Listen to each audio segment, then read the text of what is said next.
Hello and welcome to MBL Timeout podcast with your host Serp. You can check us out at 365.maddenbomberleague.com or follow along with statistics and other good info at daddyleagues.com/MBL. We are currently in season 43 and it is week 12, January 6th, 2020. A few things I'll be talking about today will be my MVP prediction. I think most of the league will fall right in line with what I'm going to choose. A little bit early, still only week 12, but I think we got a good pick going on.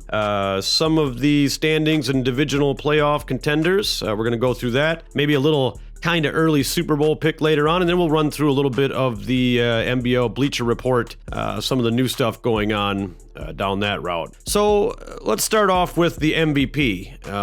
It might not come to much of a surprise to a lot of the MBL owners, but I'm absolutely going to have to go with Patrick Mahomes.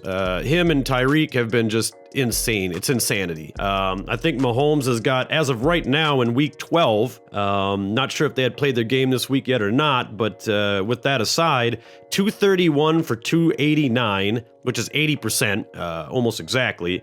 3,866 yards, 40 touchdowns, 11 interceptions. 40 touchdowns, 11 interceptions. That's a 142.5 rating.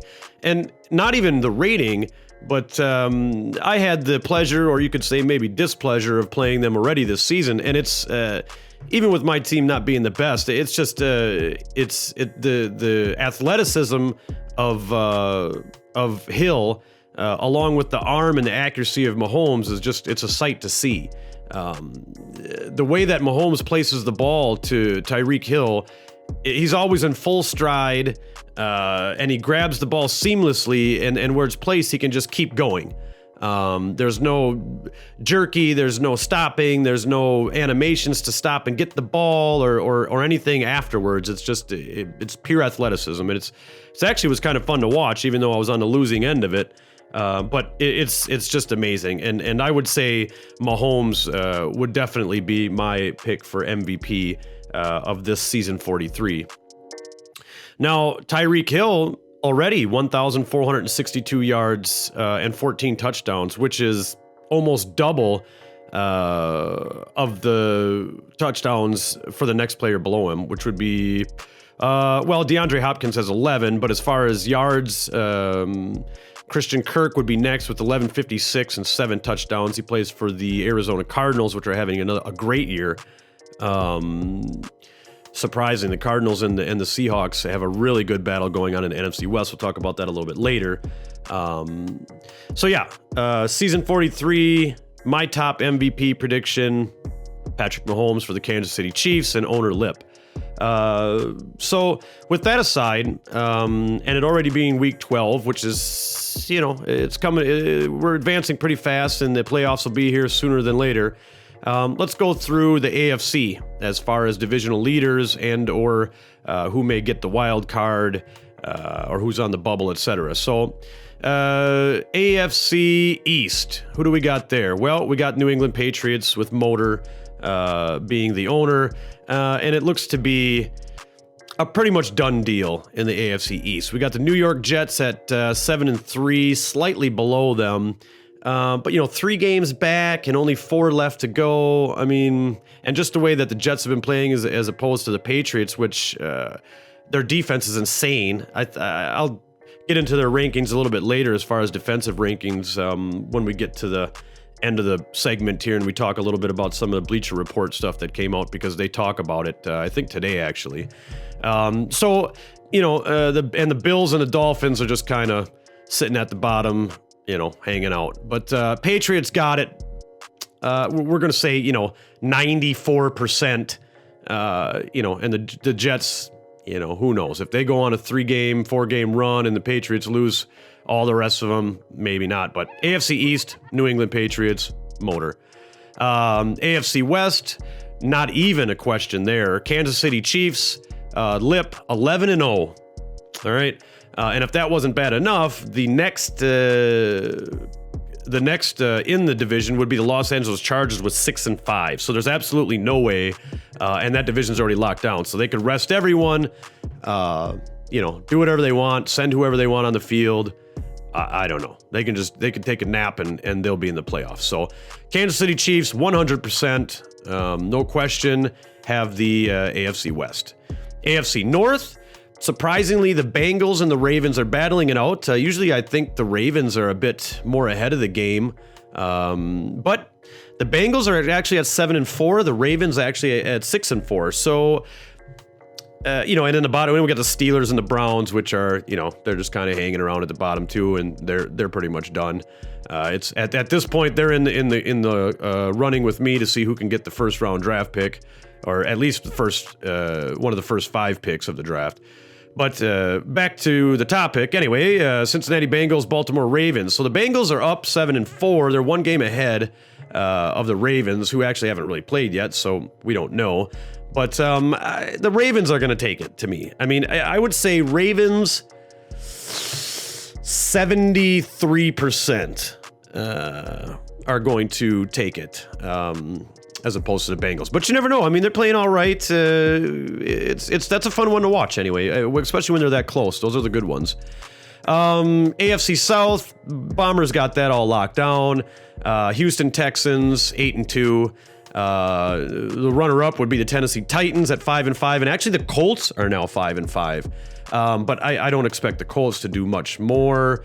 I think the Titans actually defeated the Texans once in their meetings this season, but I don't. That's good on them. It's but I don't think that it's going to go much further than that. So the Houston Texans, we're going to say 99% AFC South champions.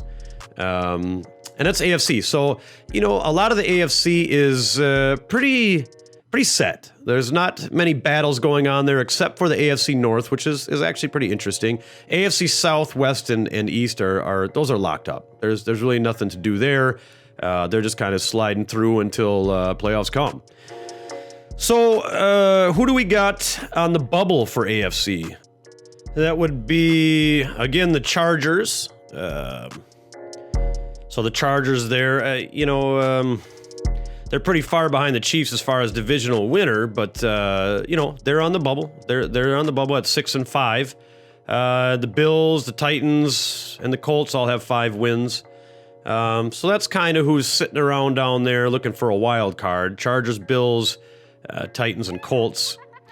Looks like the Jets and the Ravens. Well, Ravens and the Bengals, but I think the Jets might get one of those too. So let's go to NFC. What do we got? NFC East. Redskins 6-4, Giants 5-5, Cowboys 4-6. So we got something going on there. The NFC overall right now, just an overview of the conference itself, has a divisional every division is a battle. So pretty interesting. So back to NFC East, Redskins, Giants, Cowboys. I mean, all there. Redskins are playing good. Giants, the Cowboys, usually would be, almost opposite of this position. They'd usually be about probably 8-2 right now, as opposed to 4-6. But there's some other stuff going on with them. But Redskins, Giants, and Cowboys. Who knows in that one? I'd give it 33 1/3% for each one, mainly just because of my lack of knowledge of that division. And as I go on with these podcasts, I'll get to know these teams a bit better, and I'll be able to give a little bit more accurate predictions and a little bit more reasoning behind those predictions. So that's the NFC East. NFC West, Seahawks and Cardinals. That's it. Both 8-3. As of today, I think they just played and they ended up locking it up. I think I'd have to go and look to see who won, the Cardinals or the Seahawks, when they played to make it 8-3. But anyway, they're both 8-3, which is, that leaves me at 1-9 with the Rams, and San Francisco 49ers at 2-9. So we're not doing anything. We're just kind of hoping that we get the first round pick. But Seahawks and Cardinals, that's actually been a good battle, and they've actually both played very well. Now, you got to figure 4 of their wins are against me and the Niners. So, how does that correlate into, once they get into the playoff arena? We'll see. I don't want to downplay how good they've been playing, because they've been playing very well, but I don't know. NFC West is notorious for kind of just falling apart. We'll see. 8-3 and 8-3. So nice battle going on there, and it's exactly head to head. So NFC North, we got Green Bay at 7-3, Chicago Bears at 6-4, Vikings at 4-6, and the Lions are whatever. So Packers and Bears, really, Packers are playing well, Bears are okay. I mean, that's a 50-50 to me too. That's a 50-50, Bears and Packers. And going back to NFC West, if I had I'd have to say I lean a little more to Seattle Seahawks. So we're going to say maybe 60-40 in the Seahawks benefit, just because of the way they play and playing them both twice a year. It just seems Seattle would take Arizona. But anyway, Green Bay Packers, Chicago Bears, that's a toss-up. That's a 50-50.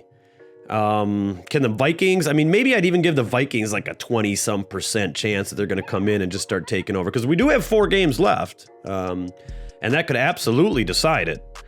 So that is NFC North. NFC South, Carolina Panthers, Atlanta Falcons, 8-3, 8-3. So again, it kind of solidifies the fact that NFC conference has got a divisional battle, an actual head-to-head in every division. We got Carolina Panthers, Atlanta Falcons, 8-3, 8-3. Atlanta Falcons, I played. They're really good this year. The Panthers defense is astronomical. So I would say the Panthers, just because of their defense, I mean, they're going to win more games in the back end. So maybe, 55-45 Panthers. And then you got the Saints and the Buccaneers, 4-7, 3-8. They're not doing much. So who's on the bubble in the NFC? We've got, either the Bears or the Packers. One of those are going to most likely get a wild card. The Giants and the Saints and the Vikings, probably not.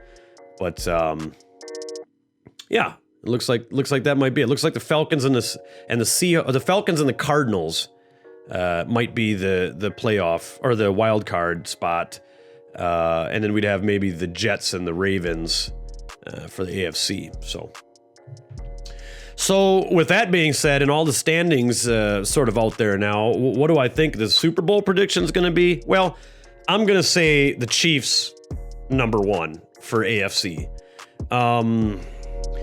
Yeah, they'd have to beat out probably the Texans, which I think they can do.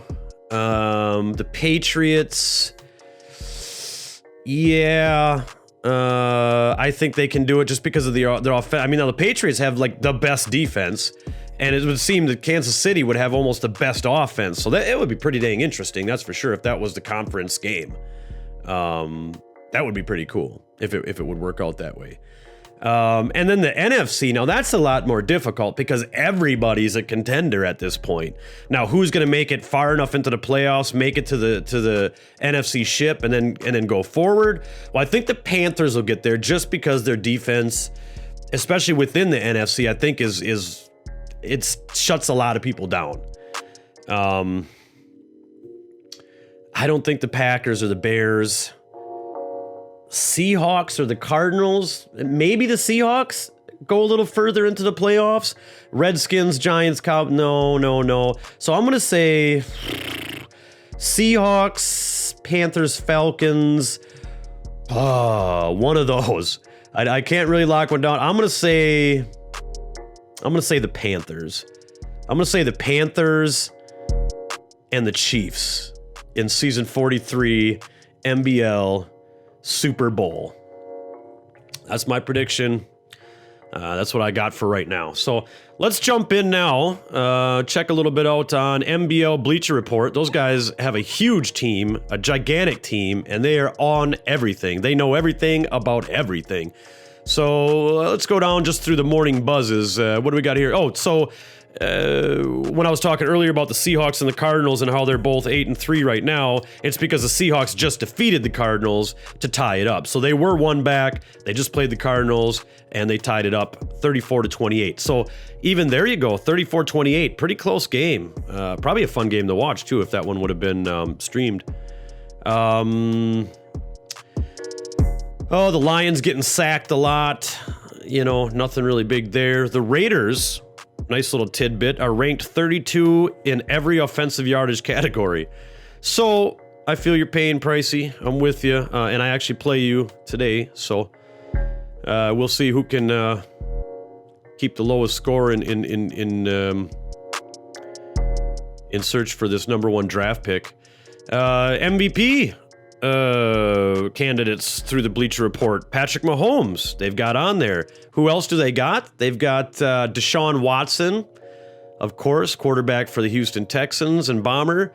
He's 182, 260, 2,941 yards, 30 touchdowns, and only 6 interceptions. So something can be said about that too. I mean, the production isn't as big, but I mean, the ratio, I mean, you really look at the ratio of touchdowns to interceptions. I mean, that's super important. But still behind Patrick Mahomes. And then we have a running back, Harmon Bentley.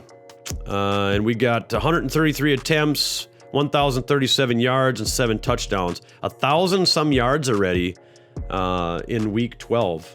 So really good. Patrick Mahomes is all over everything. Player spotlights. I mean, this guy is just everywhere.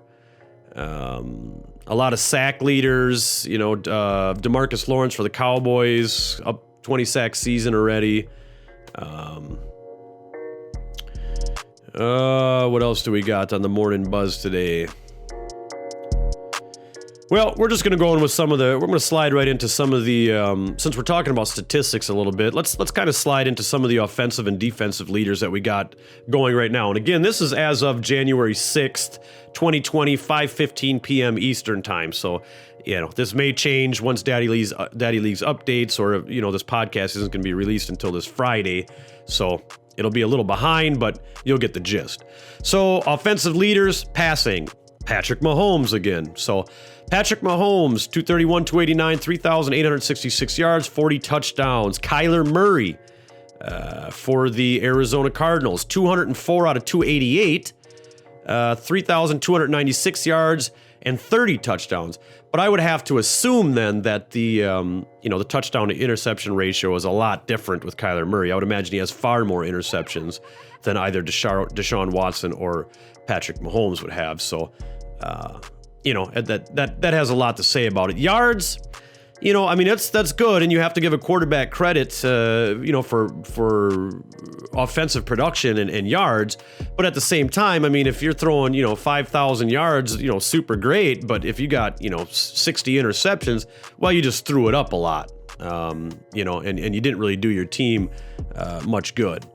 So then we got Will Grier, 179 out of 267. 2,995 yards, 26 touchdowns, and Grier is for the Bengals, Cincinnati. Then we have Deshaun Watson underneath Grier with, again, 182, 260, 29, 41, and 30 touchdowns. And then Tyree Jackson, 171, 223,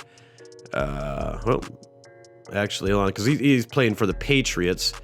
He has 171, 223, 21 touchdowns, 13 interceptions. So that's pretty close to 50% touchdown to interception ratio. Yeah, a little bit away, but still closer than you'd like. Closer than Mahomes or Watson. So that's your offensive passing leaders. And we have, rushing. We got Harmon Bentley, which I just mentioned not too long ago, was actually in the MVP kind of candidacy race.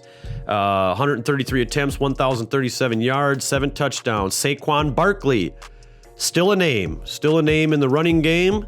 923 for yards out of 151 attempts, 9 touchdowns. Ezekiel Elliott, 159 yards, 159 attempts, 836 yards, 5.3 average, which is kind of down, I would think, for him, and even compared to all of the other running backs, which are in the high 6s or high 7s.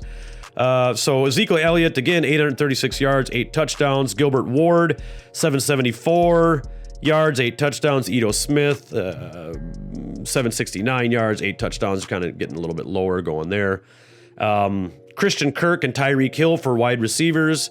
Hill, of course, with the Chiefs, Kirk with the Cardinals.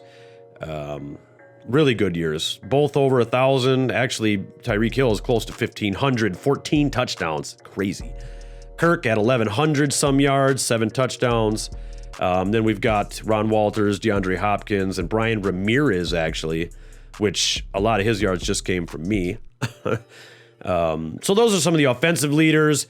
And we got a lot of the same names as far as sacks. We got Von Miller, Brian Burns, Khalil Mack, Uchenna Nwosu, and of course, Tack McKinley. So a lot of the same there. But, week 12, Madden Bomber League, season 43. NFC is super exciting right now. Everybody's head-to-head. Playoffs are coming very, very soon. Even the AFC games, even though that most of them are locked in, are still pretty interesting to watch, and especially if they're streamed. But that's my time and my info for today. So again, check us out, 365.maddenbomberleague.com or daddyleagues.com/MBL. This has been Serp with MBL Timeout Podcast. We'll talk at you later.